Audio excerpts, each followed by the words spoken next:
Several thousand protesters have marched through Paris, demanding a nationwide wake-up call and more government investment to prevent deadly domestic violence against women, a problem that President Emmanuel Macron calls France's shame.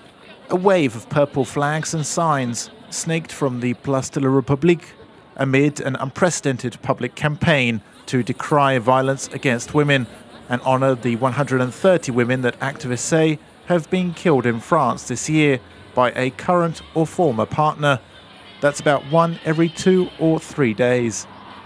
I have a level of awareness on this. I've never been a victim of violence myself, luckily, but we are all exposed to sexual violence. At the age of 12, I was exposed to exhibitionists, and each woman you talk have a story of sexual violence in one way or another. This has to stop. We need respect and better coexistence. That's very important, and I think men understand that, and there's many of them here with us, so welcome.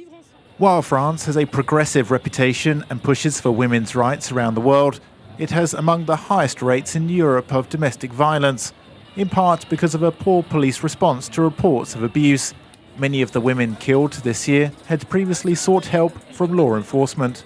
We would like for the people who are in contact with victims of violence to get proper training in hospitals, police stations and so on and so forth. Clear guidelines to avoid seeing policemen turn down complaints. Real investigations that don't lead to dropped cases because there are real problems within the justice system. We also want shelters with more capacity for women who are victims of violence, more support centers and more court rulings to protect victims, and more generally, better care for women who are the victims of violence.